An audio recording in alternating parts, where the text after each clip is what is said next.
Hi, I'm Danny Byrd. We're here at DBS Music in Bristol. It's Industry Week, so I'm here breaking down my track Salute.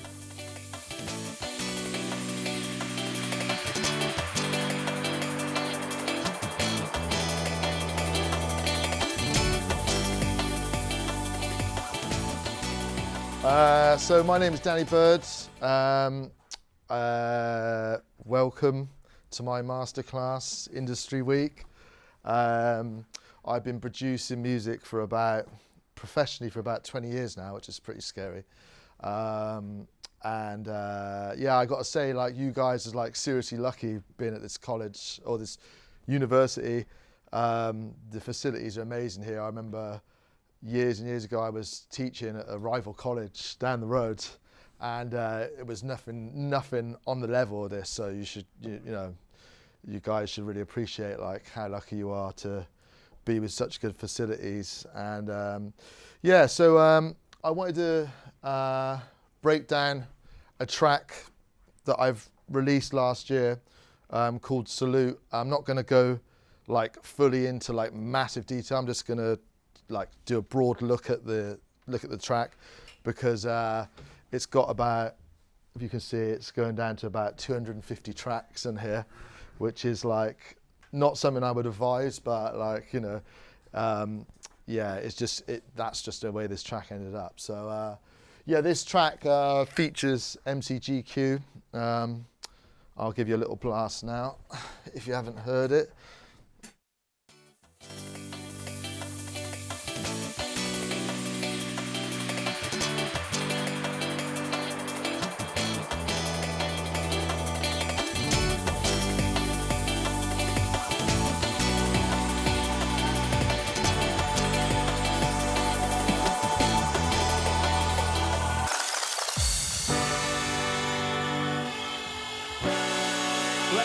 Ministry, for those who don't know, before we go any further, can I hear some noise inside the place, please?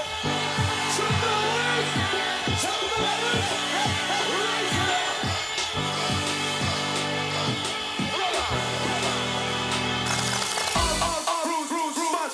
march. Big, hey, rules, march. Big, hey, yeah!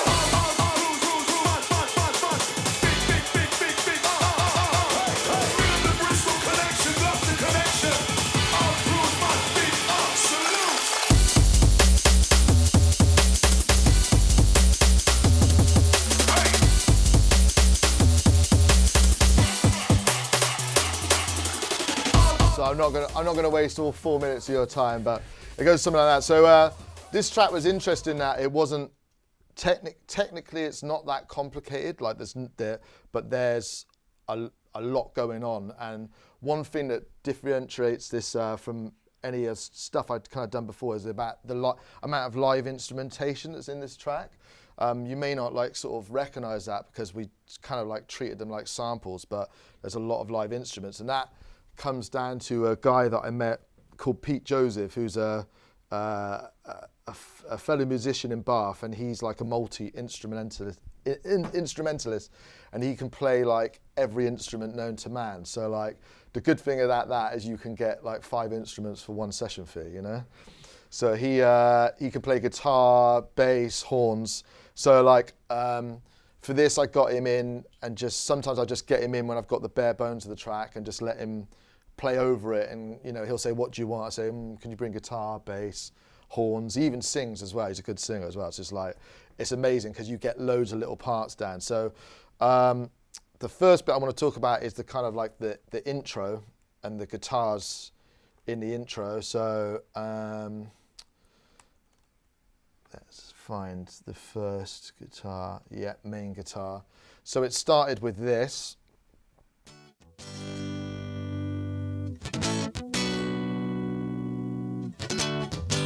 And what I'd do is like one thing that's a good bit of advice, I wouldn't try and record the instruments actually in this session, because it's just too much going on. There's too many things to think about. So what I do is I bounce like a 2-track of the whole track and then have that in a separate project to record the guitars, just so you can record loads and loads of stuff. So yeah, he started off with this guitar, and then we added these little fast guitars.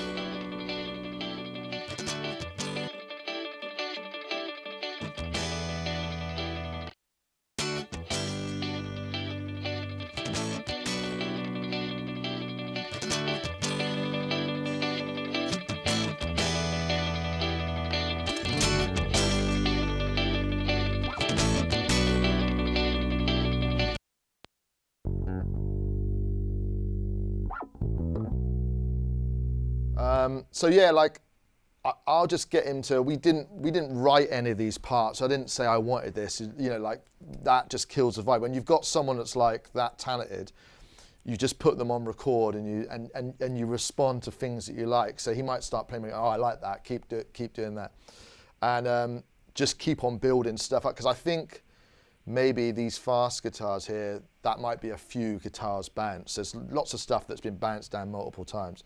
But yeah, like I say, I'll do that in a, the worst bit about this is the next day. They're like the bit after the session when you record these things, you're all buzzing because you've got all these things and you're buzzing. And then the next day you've got to sort through it all.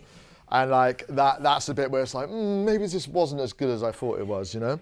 So, but what I do is I'll just, like, that's almost like audio housekeeping in that part. And what I do is I'll just bounce all the parts into another folder, and I'll call it like fast guitar or live bass 1, you know, just so I got them all in there, and then I can just drag them back into the track and see what's happening and what's working. There was, yeah, there's lots of other little parts around this as well. I've got like a little bit crushed break here as well. That's sort of.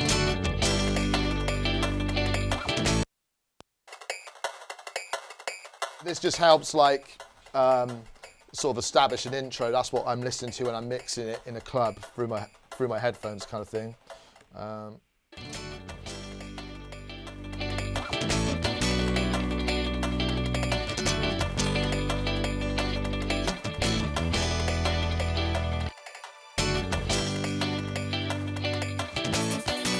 I got some shakers as well. It's been a while since I like looked through this track actually. There's like, I've got to remind myself of what's happening. But yeah, there's lots of little.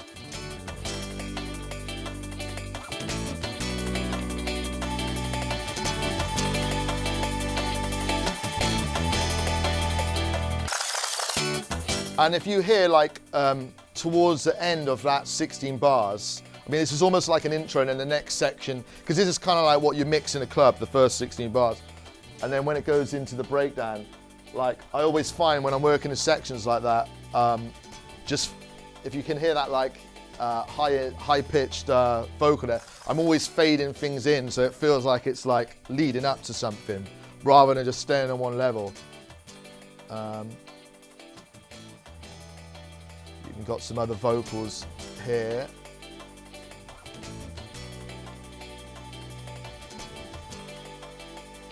Yeah, so I've got. Yeah, so those are just fading in. So all stuff that you don't hear in the track, and even I can't remember them now. Like, but just all stuff that if it's not there, you kind of miss it. Take that solo. And now, so the next part was the horns here. Now this is the bit I'm most proud of about this track. How good the horns sound. We recorded those live with Pete again, and he like we just did it one, like it sounds like a whole horn section, but we just recorded it one note at a time, and I'll break that down for you in a second. So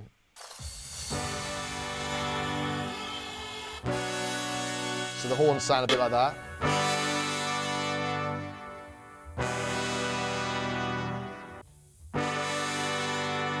I've got all the individual horns here. I broke that.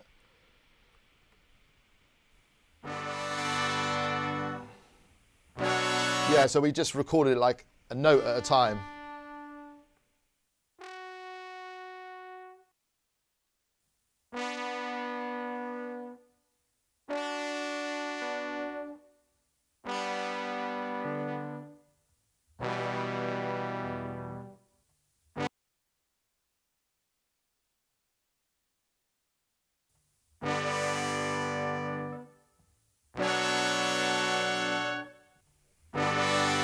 know, so it's like lots of layers there. Like, and I can't claim credit for that. Like, Pete's a genius. He knows. He can already hear it when he starts playing one note. He already heard that in his head. As me, I'm thinking, don't know whether this one note. You know, when you start with that, and you're thinking about epic horns. You know, and then I think I would have probably like treated that and bounced that all down to one sample. And one other quick trick, I'm sure you guys probably all know this sort of stuff, but I would pan one horn left, one pan right, so it's ultra stereo and kind of like epic. Another thing I did as well was I've got a bit of hardware in my studio. Unfortunately, I couldn't bring it all with me, but I've got a bus compressor called the API 2500, and I compressed all the horns. I think there's a UAD. The UAD emulation looks like that, but I've got the hardware, so I like, you know, like there's always people talking about like hardware versus software and stuff like that, but like for tracking and like treating horns and stuff like that, like hardware, it was really nice to have it because it really squashed them down in a really nice way. So let me go back to the track.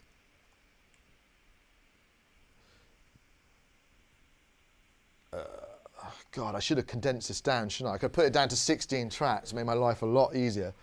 But yeah, you could see the horns just broken down there. So that was the bounce of it.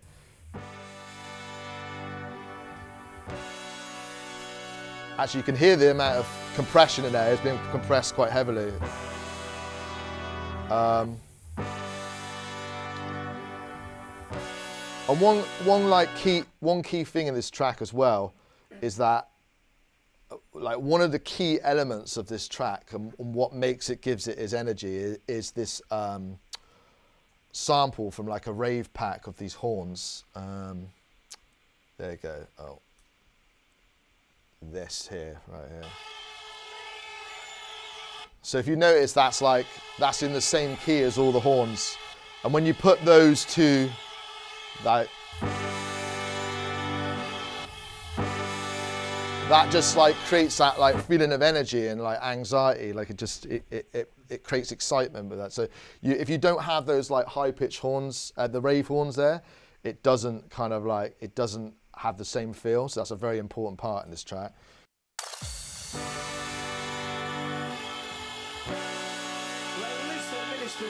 And one thing here as well, like, are you guys aware of the Track Spacer plugin? Have you guys got that? No? You're not aware of that? Oh, okay. This is a good tip. So this is like, I use this loads. I use this as one of my most used essential plugins. Like, I think it's about $30 or $40. Best money you can ever spend. So it's like a sidechain plugin. What that does is on the horns here, you want the horns to kind of like be right up front in your face when they first drop, but when you've got vocals coming in, it becomes a bit of a mishmash. So if I play it to you with this Track Spacer off,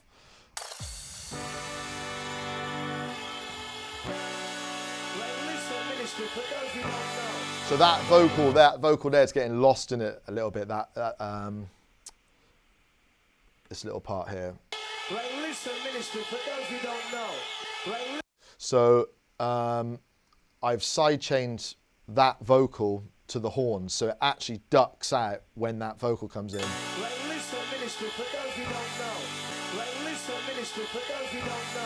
And you can actually hear it ducking. If I play you the horns, you can hear the whole vocal sort of.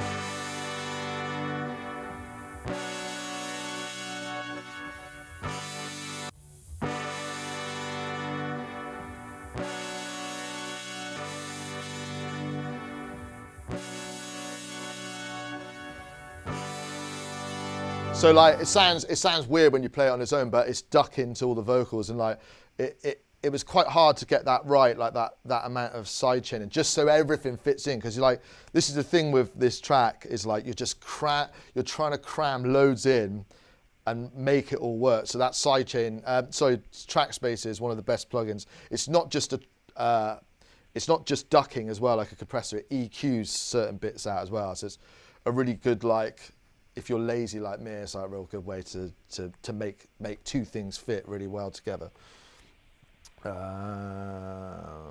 Yeah, so what was the next part?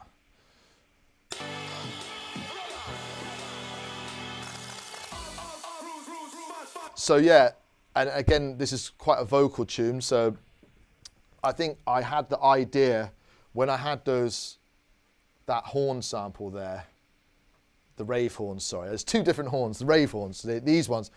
When I put that in there and I put them with the live horns, I was like, this is going to sound really good with an MC on, and if it sounded like it was in a rave, you know, like and GQ was like the obvious choice, just because he's like, I don't know, he's just got the best voice for it. And so I called him out. I said, look, can you come to London and record some vocals over this track? He's like, yeah, no problem. So we recorded at the Hospital Records studio in South East London.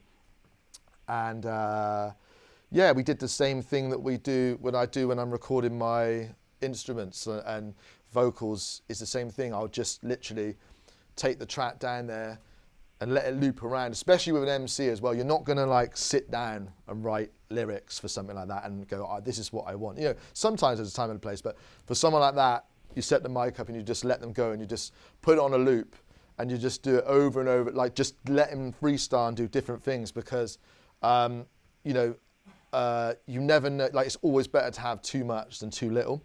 And they might do that amazing. I've, especially with singers as well, sometimes at the end of like a track, I'll just say, look, can you just ad-lib some stuff for like 10, 15 minutes? Actually, they don't like that. That's what I'm aiming for, 10 minutes. You know, and they're like, oh, do I have to do it? Yeah, keep going. Because you know, like sometimes you find that killer ad-lib and that makes the whole thing. It's like you're almost creating your own little sample pack of vocals. So that's one thing, like even when you feel like you've got it, just push them that little bit more. I mean, you know, you're usually paying a session fee for it, so you might as well like get everything you need. Good case in point, I did a track with General Levy about 7 years ago, and that was an experience, I'll tell you that. He come into the studio and I was like, do you want to hear the track? He's like, no, just put the headphones on. I'm ready to go straight away. I'm like, okay. So I pressed play, and he was like doing all his high pitched like squeals, and you know, like, and like he was like sweating profusely within 30 seconds. Like he killed it, like the performance. But I wasn't ready for that. But like again, we did the same thing. We recorded loads, and like the other day, the track was released like 6-7 years ago. But I thought about it. I thought, I've got about at least 5 other tunes worth of General Levy vocals on my hard drive. I need to like go back through them. The other night I was going back through them. I was like, start a new tune with it. So, you know, you never know when those things are going to like repay themselves, even like 10 years later. So yeah, I got GQ to do a load of vocals, and the main, I just got him to freestyle a load of stuff. And one of the main little hooks he did was this, where he just said,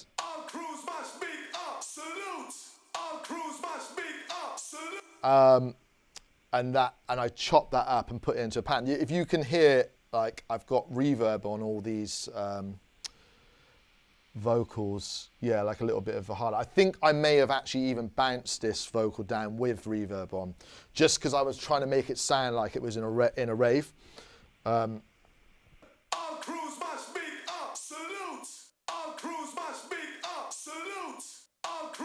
Actually, yeah, it was bounced with reverb, but I've put more on afterwards as well. Yeah, it's probably got like too much reverb, but again, you're trying to make it sound like it's in a rave and it's in a cavernous space. And then again, it was just like sorting through all these samples. Again, it just takes a long time. I don't know quite what I was going to do with them. I just knew that I had loads of good vocals, and it's sorting it all out. And I remember putting this vocal, that part, into my MPC and chopping the vocal into different pads, and then just came up with this this pattern, this.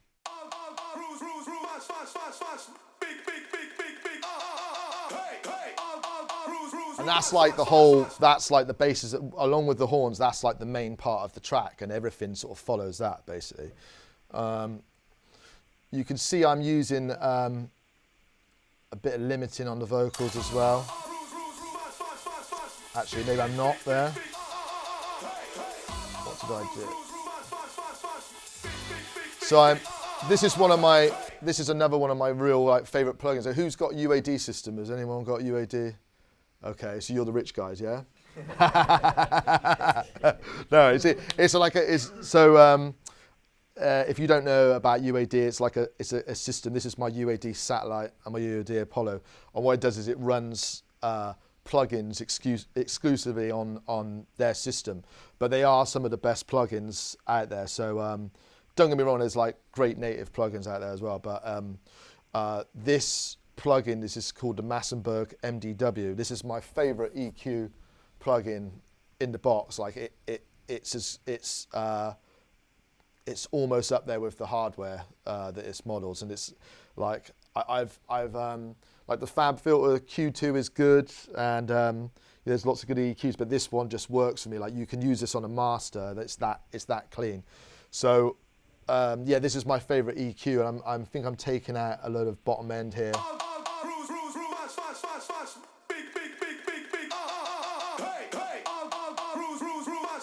Again, I can't really hear. But it'd be good to interview me a year ago when I was mixing this track, and then I know what I was doing.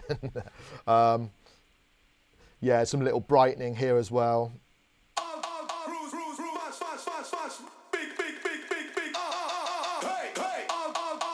You're probably not going to hear it on these monitors, but just little things like that that just made it cut through the mix a little bit more.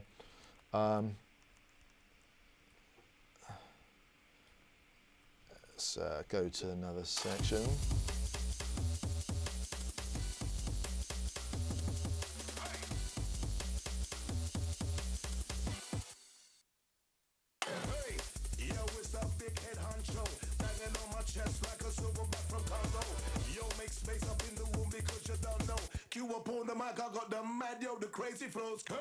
Yeah, GQ was a bit upset with me the first time I played this actually. Well, not upset, but he was a bit bemused because he did that first section and he knew that to himself as one lyric, and then I shoehorned the other lyric into the other end. To me, that makes total sense. Like it sounds fine, right?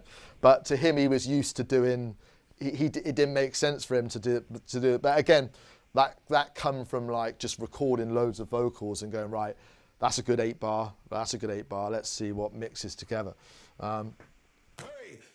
It's a big head honcho banging on my chest like a silverback from Congo. Yo, make space. I was listening to this last night. I was like, that vocal sounds like just pretty distorted, but there was a reason for it. That within the track, you know, when you're soloing and stuff, it can sound clean as anything, but when it's in the mix, you'll lose it. So with this vocal here, if I take all the plugins off,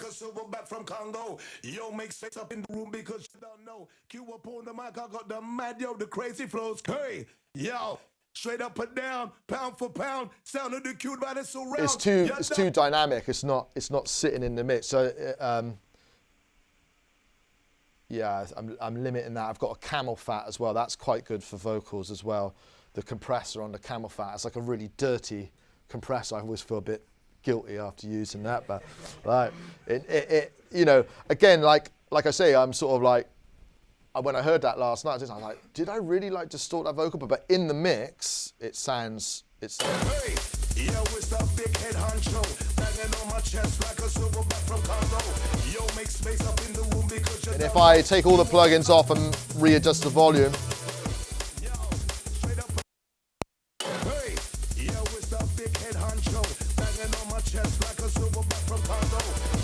It's not sitting in the same way, and sometimes you need like multiple layers of like compression. Like when I recorded them, I was compressing it.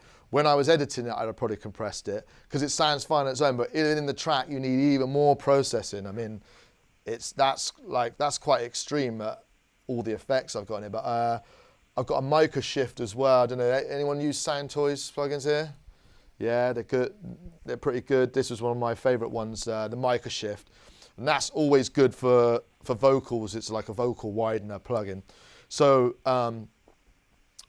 yeah, I mean, a single vocal on its own, not double tracked, it generally needs a lot of effects on it to even just sound like normal to our ears. I mean, when we hear like pop songs or just tracks on the radio, the amount of processing that's just going on a single vocal is, you take it for granted. So this is like a really good thing after compression and limiting, micro shift to widen the vocal.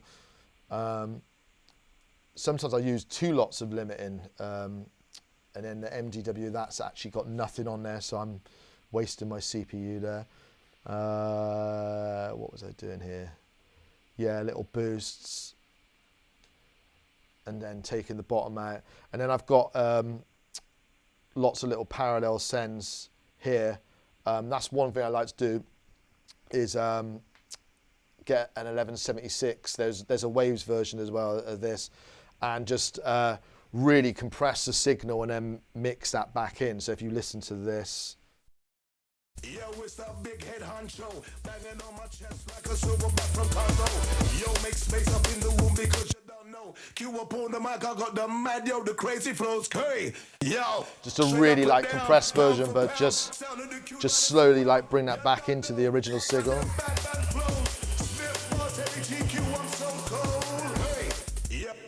I mean, all you guys probably know all this stuff, but it's like it's amazing like how much stuff you need to make it like sit in the mix. Have you got your hand up? Yeah. One of the teachers here told me that you shouldn't do parallel compression on the send, but have you noticed any issues with doing that? Not really, no. there's probably a legitimate reason for it. Like I mean, that's always the way that I've kind of done it. In fact, I do that. I did when I mixed my whole album last year, and I did loads of this like parallel process, just little bits of it, and like it's the perfect thing when something just hasn't got that little bite to it, you know, just mixing a little bit back in. I don't know why he said that wasn't. Well, he didn't say to not do it. He just said to not do it through the sends because it's like a slower way rather than like you just create 2 separate tracks or like. I don't know. Yeah. I mean, if you had a plug-in with a wet dry knob, you could kind of do it. But I find it's easier to do it that way and have that there, because you might be able to want to send another vocal that's on another track to that. So that's like your vocal compressing track. So it's for anything like you just want to add that bite to it, you know. Yeah, there's some more effects like the RMX 16. That's probably adding a bit of more chorus sort of stuff. And then Time Cube is adding more, I think.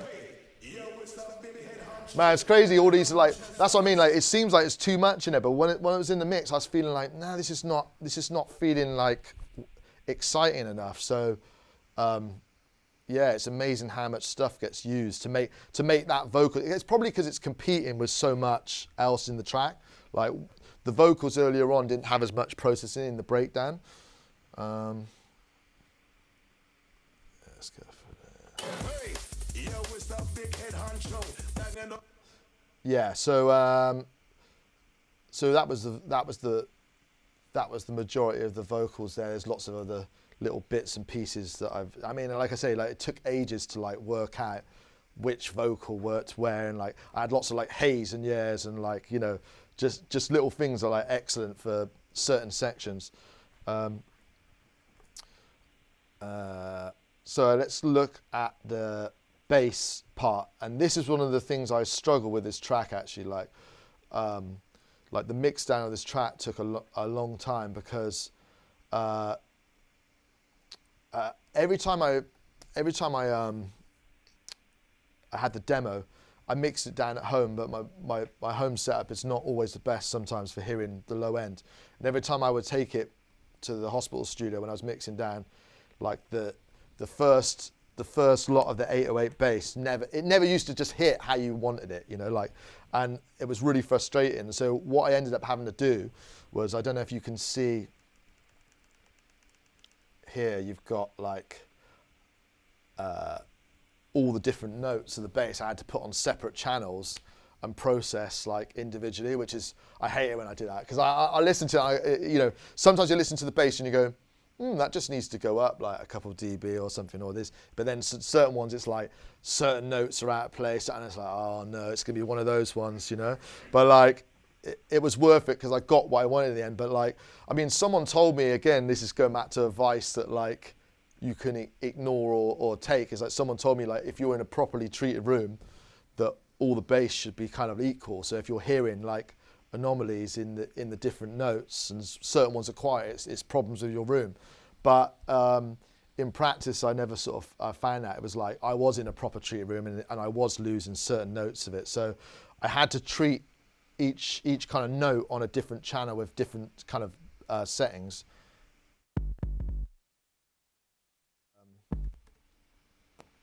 Let me play this. Yeah, so this is the bass line. So it's actually just a simple like 808 there, but there's, like I said, I just couldn't get it to smack hard enough, just all on one channel. So the first bass note, I mean, if I take all the processing off, again, it's one of those things where it's like, that's actually cleaner than with all the processing. But I find with like subs, you always need, like for drum and bass, I'm always limiting the sub and adding quite a bit of limiting. So it's not even, like with sub, if it's not even moving, that's like that always feels good to me. I know it feels like, it feels bad that then that needs that much amount of limiting. But what I'll do then is I'll sidechain the bass to the kick. That is happening somewhere. I think I might have bounced that down, actually, that's what happened. But yeah, so the sidechainer will bring in a bit more of the dynamics. But yeah, I was just...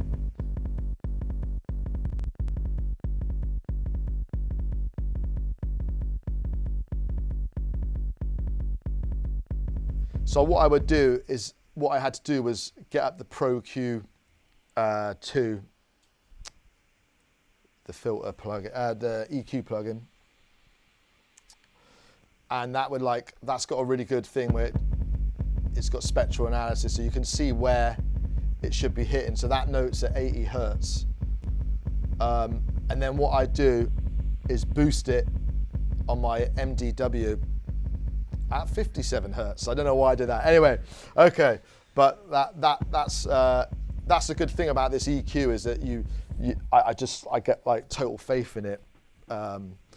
It's really clean, and you can do like extreme things like that. So the next note is obviously in a different key and higher up, and I was boosting that at 144 hertz. So I don't know, it was just a little bit. I probably found the where it was on the fab filter, and then probably just messed around just trying to find out which bit's hitting harder. But yeah, like I say, when this was all just on one track as I wrote it, it was just so many different levels of volume all over the place. So they've all got basically they've all got like limiting on them. 2 lots of limiting, actually, some of them. But they're all, the difference is they're all being boosted at different frequencies for the different notes. See, I don't think I even needed to boost that one. That one was all right when I listened to it. But like, there's, you can't work this out from a graph. It's just how it feels to you when you're listening to it in a proper treated room. And then there was lots of levels of layers of distortion as well on top of this. So I had.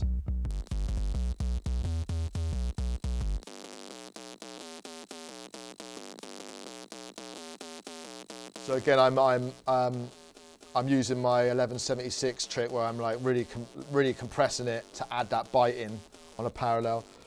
Actually, this is a good plug as well. This is by Matthew Lane.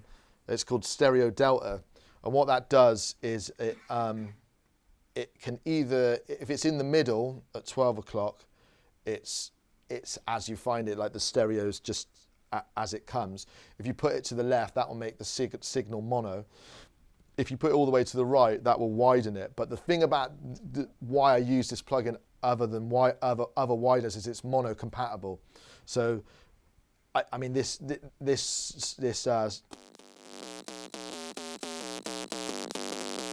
it's really wide, but when you put it in mono, it won't collapse, sort of thing, which is the thing. I mean, I don't know if you ever put your tracks in mono and just sort of cry. But like, the thing is, it's like not everything can be mono, and sometimes, you know, I find I'll pay too much attention to that sort of stuff, and it's like, do you know, actually, if it sounds really good, you know, I've played stuff out in clubs that's really stereo, and do you know what I really like, actually? And this is actually like this track, the horns and everything, and the vocals in the breakdown, they're really stereo. I've got a little analyzer that I have on my desk at home you can see the stereo signal, and it in the breakdown with the horns, they're ultra wide, and the vocals are wide, but when it drops, it goes straight into like mono, and that's quite a cool track. I like that feeling of going straight from something really wide to then something really down the middle.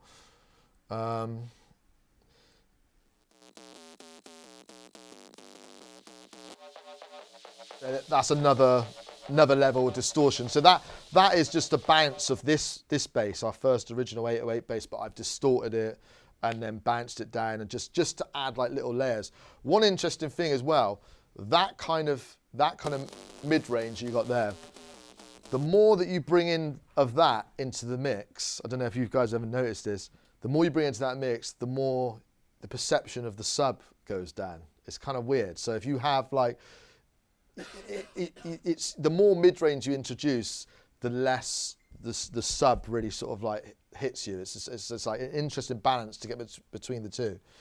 Don't ask me why, it's just the way we perceive it, I guess.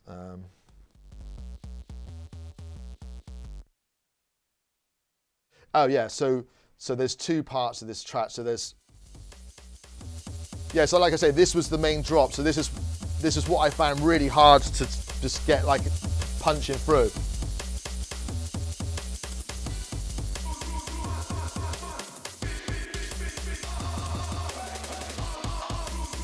But then there's a second section where the beat changes here.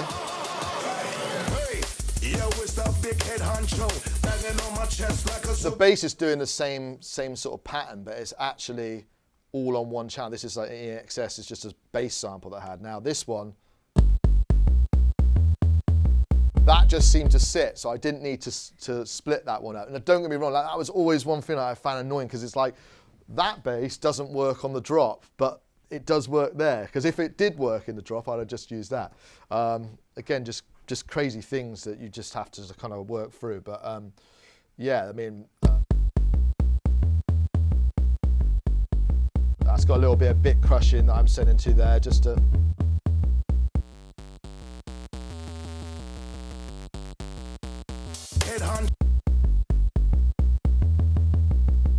Yeah, boost it a little bit, but yeah, I mean, in an ideal world, I'd like it so I could just have it all on one channel and not have to worry about it. But that was the process I had to go through to make this track work. I mean, you know, sometimes you just got to go through lots of different things to kind of like find out what's working, what's not. Like that splitting the bass trick up, I learned a while ago, and you know, like, I don't like going down that road, because it just means like loads of stuff. But that's what it took to make this track work. I was going to say the arrangement. Yeah. So how are we doing for time, Chris? Do you know we're on? 15 minutes before we go to questions. Oh, 15 minutes. Okay, right. Yeah. Okay. Cool. The arrangement on this track I quite liked as well. It's kind of got the 16 bars of the guitar, 16 bars of the horns, and then 16 bars of vocals before it drops. This is kind of like a modern arrangement for drum and bass music, like a 48 bar kind of drop. So I don't know, like music's just like, you know, 20 years ago, it was normal to just write a track that was like 8 minutes long. It was just like, people's attention span was like a lot longer than it is now. But I'm the same, like I don't like to hear something that's going on for too long.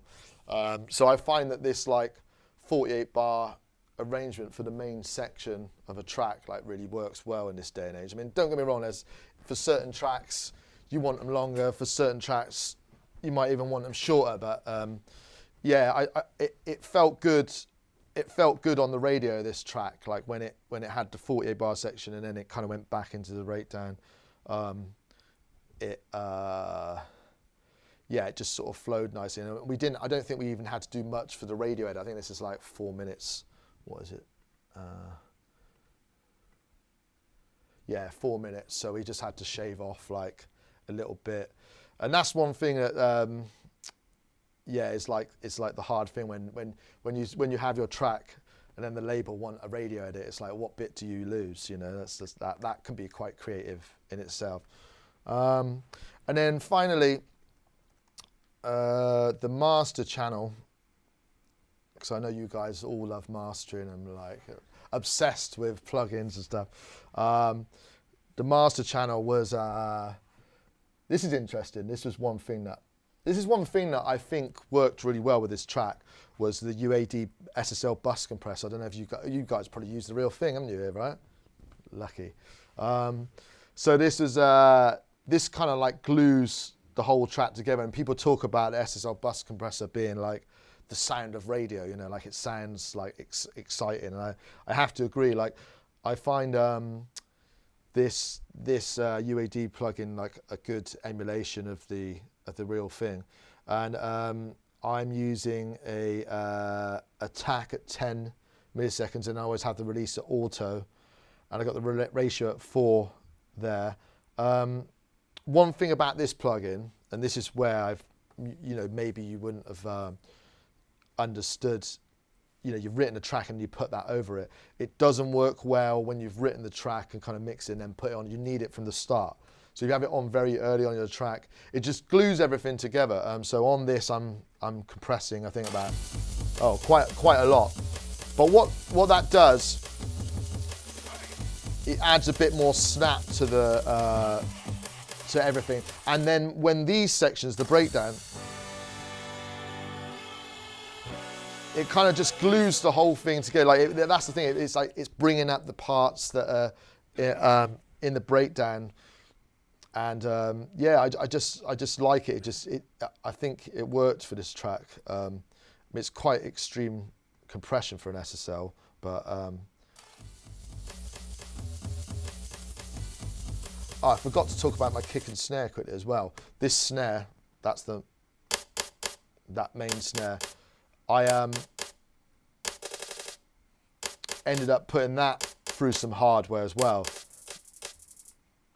That's one thing I find like the hardware really good. It says the SSL desk that the duality you've got at in one of the studios. I've got 2 channels of an old SSL 4000, and they're amazing for kick and snares.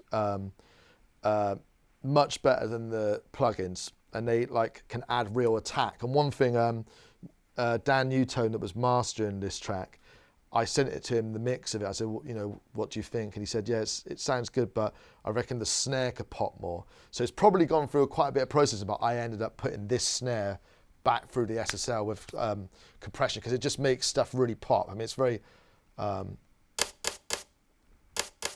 sounds kind of weedy in here on its own, but like in the mix is a...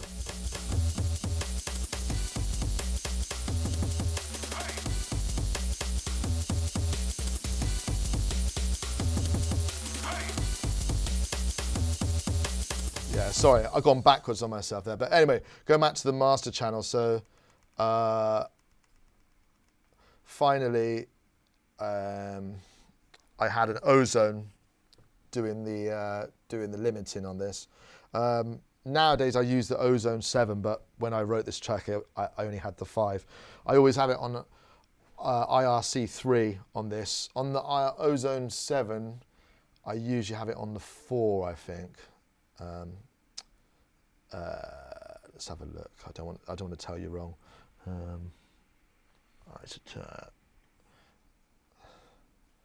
Yeah, IRC4, because that was the thing they introduced. That's the best one for me. But yeah, for the 5, I just had an IRC3.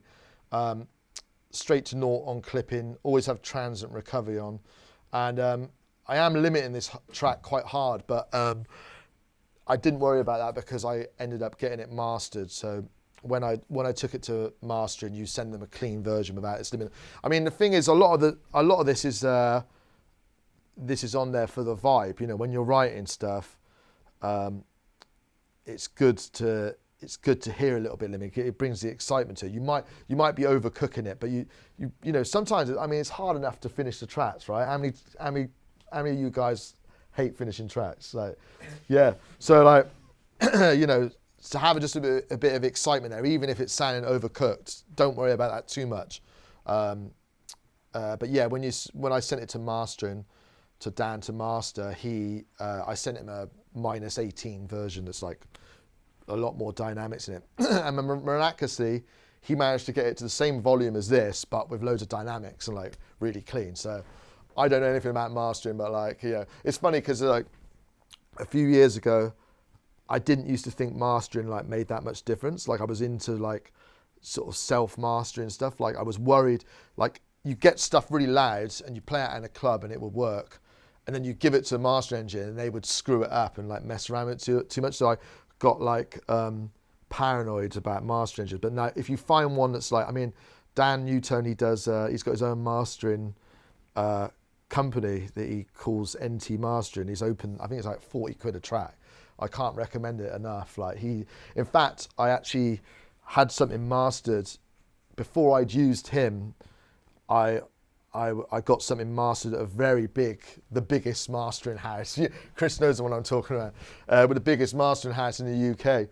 And they got it totally wrong. It was like, it come back, I was like, this sounds awful. It doesn't even sound as good as my master, because that's the other thing. I always give a reference of my master, so it would have all the limit on, so they can see what you've done and what sound you were trying to get. But yeah, a master engineer that really understands your genre is like very important. But yeah, for drum and bass, Dan's the man.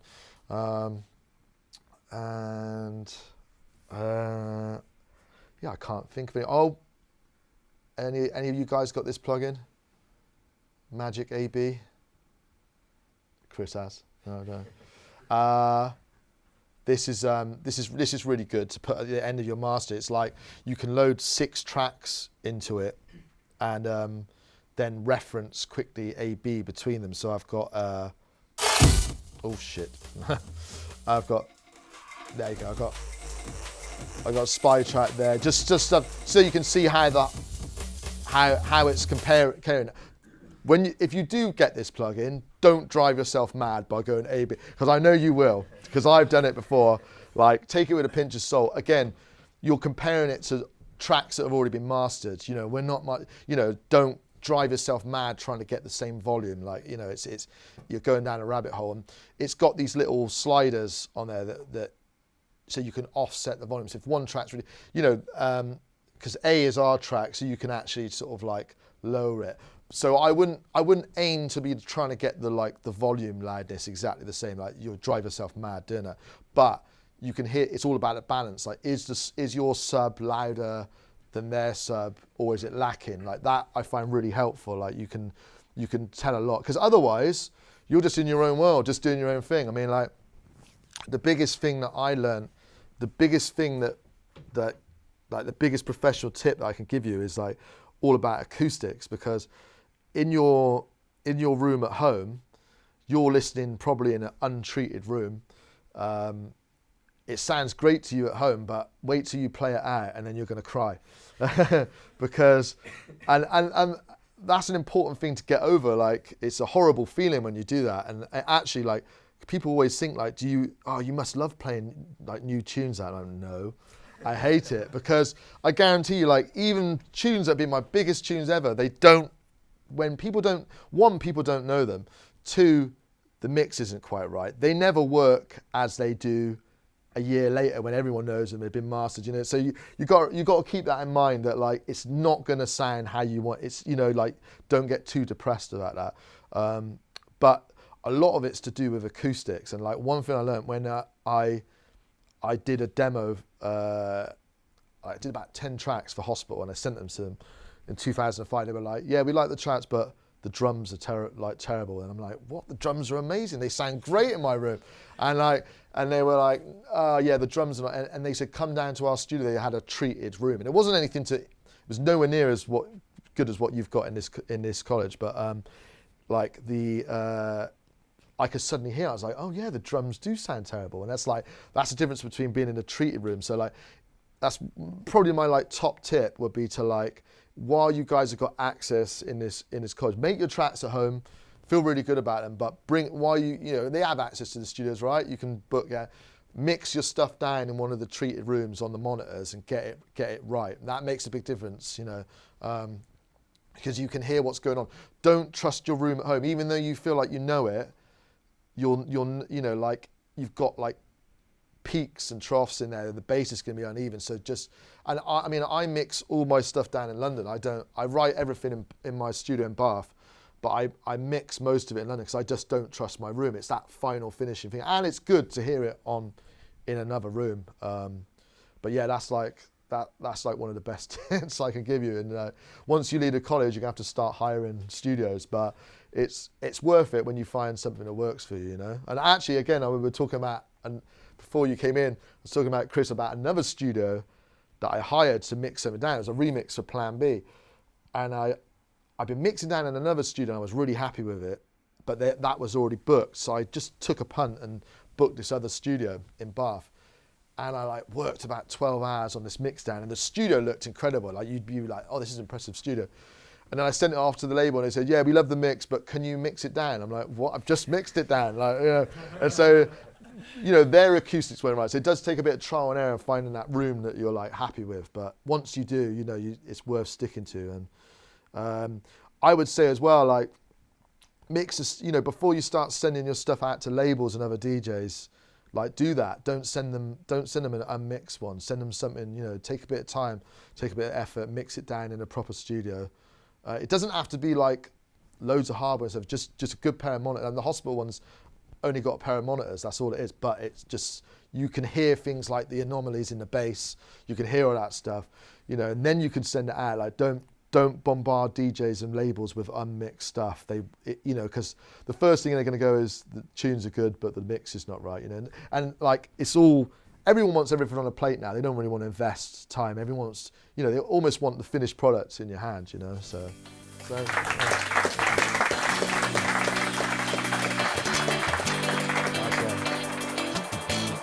So that was my track salute. We broke it down, went through all 250 tracks. So I'll see you next time.